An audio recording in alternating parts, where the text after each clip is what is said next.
आज की जो कहानी मैं आप लोग को सुनाने और बताने जा रहा हूँ, ये कहानी जोधपुर से शुरू होती है।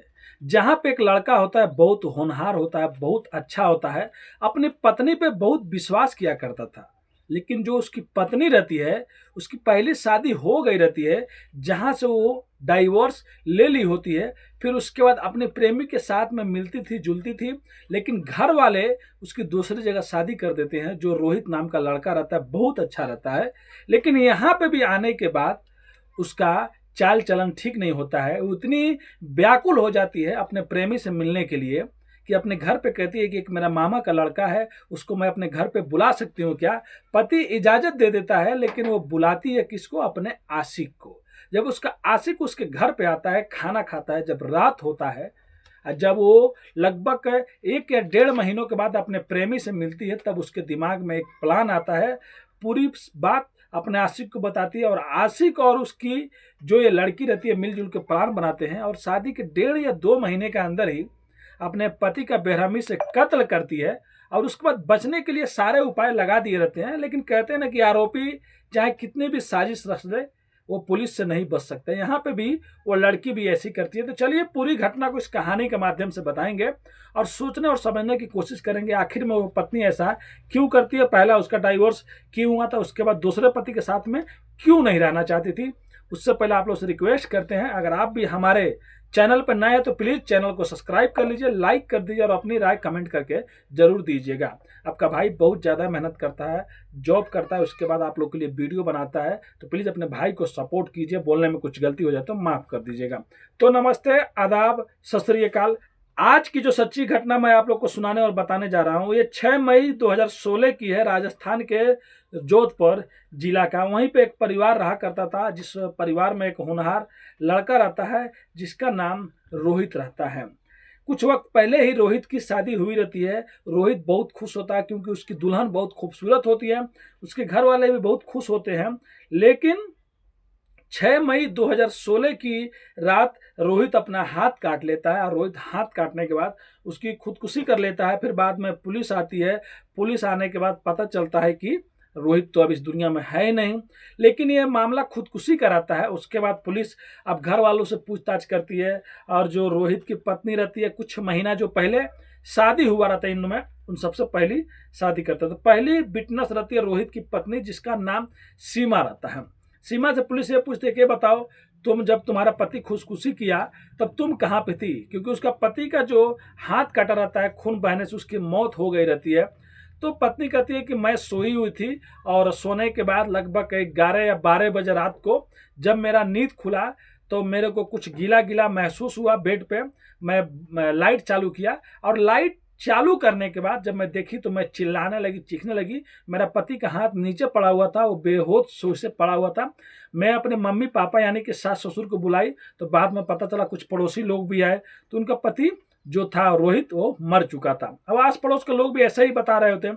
लेकिन दूसरा जो विटनेस रहता है वो माँ और पिता रहते हैं। माँ पिता से पूछा जाता है तो वो लोग भी यही कहानी सुनाते हैं कि उनकी मतलब जो बहू रहती है, उसने चिल्ला के उन लोगों को बुलाया रहता है। लेकिन पुलिस को एक चीज समझ में नहीं आता है कि पत्नी किस हालत में सोई थी, किस नींद में सोई थी कि उसका पति वहीं पे खुदकुशी करता, अपने हाथ का नस काटता, वो भी इतना ज्यादा जिसमें हड्डियां दिखने लगती है, और पत्नी वैसे बेहोश सो रही होती है। लेकिन पुलिस का काम है शक करना। पुलिस जो खून रहता है और कैमरा रहता है, फोटोग्राफी होता है क्राइम का सीन का, जहाँ पे ये सब चीज हुआ रहता है, तो पुलिस को एक चीज समझ में नहीं आता है। क्योंकि पुलिस आधा 1 घंटा के अंदर आ गई रहती है, और जब खून धीरे धीरे हाथ में से बहेगा तो समझ सकते हैं वो खून डायरेक्ट तो काला होगा नहीं, जब तक 2-3 घंटा होता नहीं है। मतलब अगर कोई खून 2-3 घंटा हो जाता है तो काला पड़ने लग जाता है या तो जमने लगता है। लेकिन जो खून उस बिस्तर पे, उस जमीन पे मिला था घर में, वो खून जमा हुआ था, फोटो में साफ साफ आया था।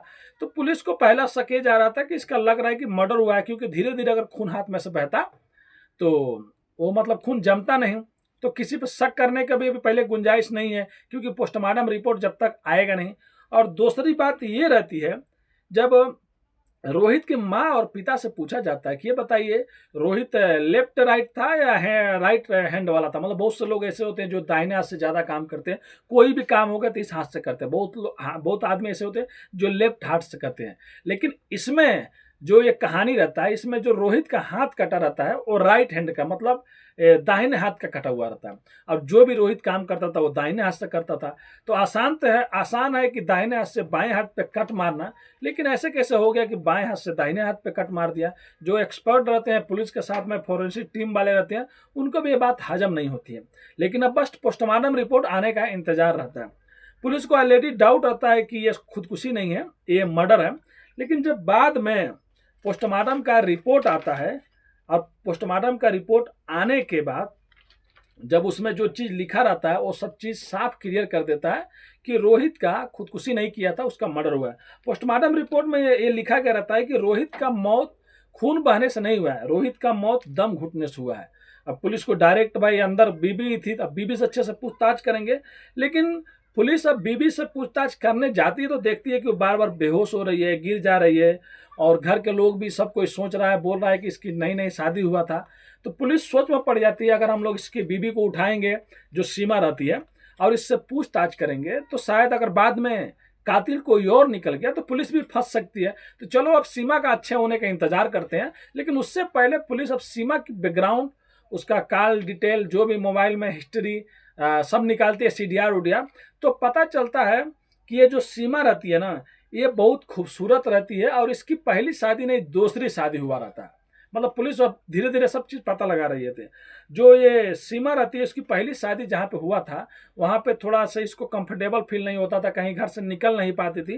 तो ये कोर्ट में डाइवोर्स के लिए अपील कर देती है। इसका पति भी मान जाता है कि जब ये मेरे साथ में नहीं रहना चाहती है तो इसको भाई चलो डाइवोर्स दे देते हैं। तो पहले पति से डाइवोर्स हो जाता था और उसके बाद ये अपने घर पे रहती है। और उसी टाइम इसके एक पड़ोस में एक लड़का रहता है जिससे इसका इश्क प्यार चला करता था। अब इससे मिलती थी, जुलती थी, आराम से अपनी अच्छी लाइफ जी रही होती है। लेकिन घर के जो माँ बाप होते हैं वो लोग यही सोचते हैं कि अगर हम लोग कल परसों अगर कभी आने वाले टाइम में मर गए, नहीं रहे दुनिया में, फिर इसका ख्याल कौन रखेगा। तो वो लोग भी शादी करने के लिए अब दूसरा लड़का देखने लगते हैं। लेकिन सीमा इसके खिलाफ रहती है, वो कहती है कि मुझे अभी शादी नहीं करना है। और इधर दूसरी साइड में एक रोहित नाम का लड़का रहता है जो अच्छे घर से रहता है, अच्छा लड़का भी रहता है। ये भी रोहित के लिए बहुत दिनों से, मतलब रोहित के लिए लड़की ढूंढ रहे होते हैं। और उस टाइम में जो राजस्थान का मतलब जनसंख्या था, वो आप लोग सोच सकते हैं 1000 अगर मतलब लड़के हैं तो 900 कुछ लड़कियां थी। मतलब 80-90 को शादी होती ही नहीं थी। उससे मतलब इधर उधर से होता था 2010, 12, 15 के टाइम में। अभी तो सोशल मीडिया, एनजीओ वाले बहुत से लोग ऐसे हो गए जो जागरूक करने लगे, तो लोग अपनी लड़कियों को मारना छोड़ दिए, क्योंकि बराबर रहेगा तभी तो ऐसी सुध जगह पे शादी होगा। अब रोहित को लिए लड़की भी ढूंढा जा रहा है, इधर इसके लिए भी लड़का ढूंढा जा रहा है। तो राजस्थान में बहुत से ऐसे लोग हैं जो शादियां कराते हैं पैसे लेके, मतलब उनका धंधा ऐसे है, समझ सकते हैं। अब एक शादी कराने वाला पता चलता है कि रोहित के लिए लड़कियां ढूंढी जा रही है। तो रोहित के घर वालों से मिलता है और कहता है कि 1-2 लाख रुपए उसको चाहिए और एक बहुत अच्छी लड़की है जिससे उसकी वो शादी करा देगा। घर वाले मान जाते हैं, उसको पैसा देते हैं। अब पहली बार में ये फोटो देखते हैं और इधर सीमा को देखते हैं तो सब कोई घर वाले उसको पसंद कर लेते हैं, क्योंकि वो दिखने में खूबसूरत थी। रोहित भी उसको पसंद कर लेता है। लेकिन जो सीमा के घर वाले रहते हैं वो बात छुपाते नहीं, वो कहते हैं कि हमारी बेटी का एक बार और शादी हुआ था लेकिन डाइवोर्स हो गया और ये दूसरी शादी है। तो जो रोहित के घर वाले रहते हैं वो लोग पढ़े लिखे रहते हैं, वो लोग ऐतराज नहीं करते और बहुत धूमधाम से 29 मार्च 2016 को, मतलब 29 मार्च 2016 को इनकी धूमधाम से शादी होता है। और शादी होने के बाद अच्छे से लोग एक साथ में रहने लगते हैं। और उसके बाद ये क्या बोलते हैं, पता चलता है अब जब सीमा इनके घर आ जाती है तो उस टाइम जब शादी कराया जाता था ना, जो लोग शादी कराते थे वो लोग बहुत फ्रॉड भी करते थे। मतलब आज शादी करा दिए, 1 लाख रुपए ले लिए, 2-4 दिन बाद अगर उसकी पत्नी या लड़की बोलती थी मुझे मायके जाना, तो वो लोग वहां से फरार हो जाती। फिर वो लोग शादी कराने वाला दूसरे दूसरे से शादी कराने लगते थे, मतलब फ्रॉड ही ज्यादा करते थे। तब एक रूल आ गया था, मतलब उधर लोग पंचायत में अगर कोई भी शादी कराएगा उसको पैसे दिए जाएगा। तो एक रूल है, लड़की कम से कम 1 साल तक, कुछ महीनों तक अपने मायके नहीं जाएगी, ससुराल में ही रहेगी। हाँ, उसके घर के लोग यहाँ पे मिलने जुलने के लिए, रहने के लिए कुछ दिन के लिए आ सकते हैं। ये बात जब सीमा को पता चलती है तो वो सोचने लगती है, क्योंकि वो अपने आशिक से मिलने के लिए तड़प रही होती है, अपने मतलब लवर से मिलने के लिए। अब वो करे तो क्या करे। अब उसके बाद उसके मामा, मतलब अम्मा पापा उसके यहाँ पे आते हैं, लड़के घर, रोहित के घर, वो लोग मिल के जाते हैं। अब ये लड़की प्लान बनाने लगती है अपने आशिक से मिलने के लिए। एक दिन अपने पति से कहती है और अपने घर वालों से कहती है, एक मेरा मामा का लड़का है और वो भी आना चाहता है मिलने के लिए। तो घर वाले कहते हैं क्या प्रॉब्लम है, वो तो साला लगेगा, सार है, ठीक है उसको भी बुला लो। लेकिन ये अपने मामा के लड़के को नहीं, अपने आशिक को बुला लेती है अपने घर पे।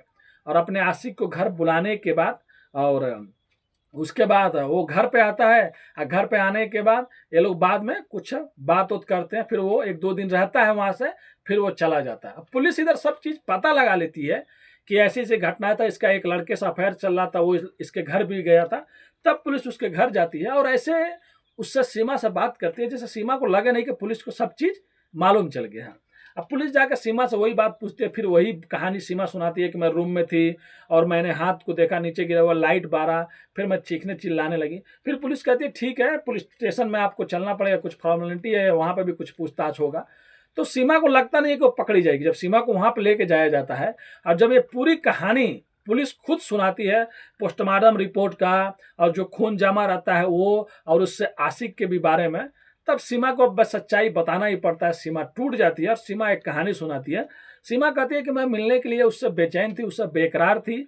उसके बाद मैंने ये बोला अपने घर वालों को कि मेरा मामा का एक लड़का है, वो आना चाहता है। तो मेरे घर वाले तो रेडी हो जाते हैं और मैं वहां पे जा नहीं सकती थी अपने माई के, क्योंकि ये नया रूल है, लो लगा दिए थे 1 साल के अंदर जाना नहीं है। तो मैं मिलूंगी तो मिलूंगी कैसे, और मैं मतलब मर्डर भी नहीं करना चाहती थी। लेकिन जब मेरा आशिक आता है घर पे, खाना वाना खा लेता है, रात को इनको टाइम मिलता है, तब ये लोग प्लान बनाते हैं। वो कहते हैं कि पहली तो मैं डाइवोर्स ले चुकी थी, अगर दूसरी भी डाइवोर्स लगी तो कोई फायदा नहीं है, फिर से ये लोग शादी करेंगे, ये करेंगे, उससे अच्छा क्यों नहीं इसको हम लोग खत्म कर देते हैं, जो मेरा पति रोहित है।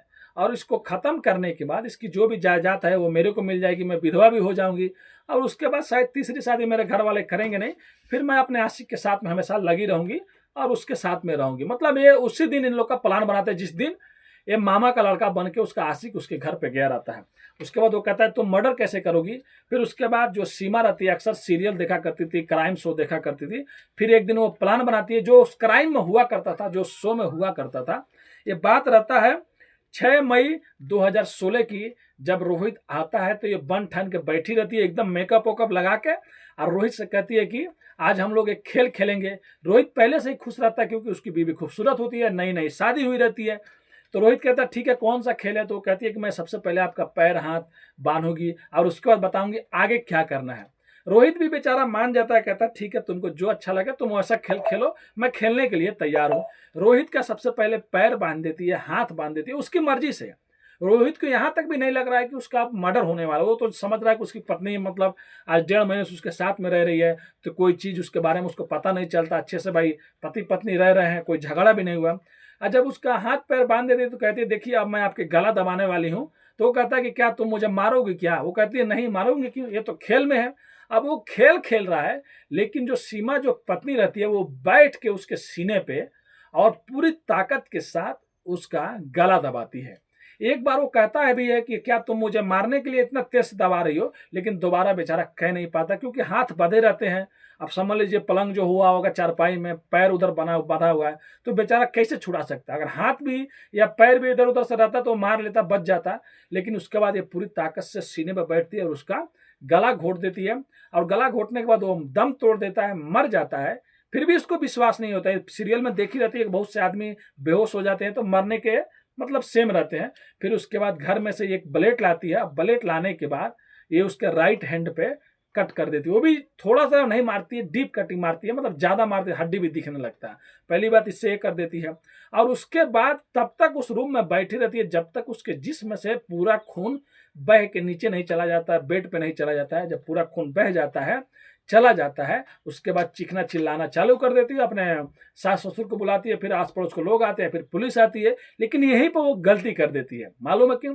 वो ये सोचती थी कि अगर मैं खून गिर जाएगा तो पुलिस को शक नहीं होगा, लेकिन उसको कट मारना चाहिए था लेफ्ट मतलब बाएं हाथ पे, लेकिन वो राइट पे मार देती है। वो यहाँ पे भूल जाती है कि जो रोहित रहता है वो राइट हैंड वाला रहता है। और उसके बाद खून भी पहले से गिरा रहता है। 2 घंटा बाद ये समझ लीजिए रोहित के माँ बाप को बुलाते हैं, चीखने चिल्लाने लगती है, तब तक पुलिस भी आती है, तब तक खून जम गया रहता है। और उसके बाद पोस्टमार्टम में भी इसका भंडा फूट जाता है। तो फिलहाल इसको पुलिस अरेस्ट कर लेती है। वहीं पे जब घर वालों को मालूम चलता है तो हर कोई सोचने लगता है कि बताइए एक बहू को जिसने प्यार से उसको रखा, ये भी जानते थे कि उसकी दूसरी शादी है, फिर भी उससे अपने लड़के की शादी कराते हैं और वही उनके घर जाके उनके लड़के का कत्ल कर देती है। एक माँ से बेटा, एक पिता से बेटा, एक भाई से भाई, सब चीज़ छीन लेती है, उस घर की खुशियाँ, और फिर खुद ये ज़िंदगी भर जेल में सड़ती है। तो इसके आगे क्या हुआ है तो मेरे को मालूम नहीं।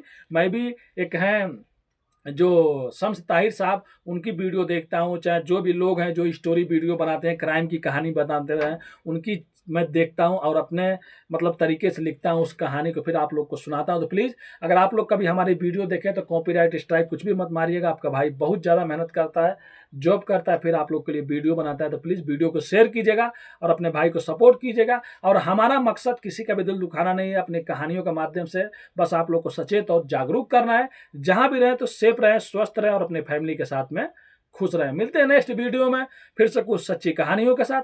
अभी के लिए अलविदा लेते हैं आप लोगों से। धन्यवाद।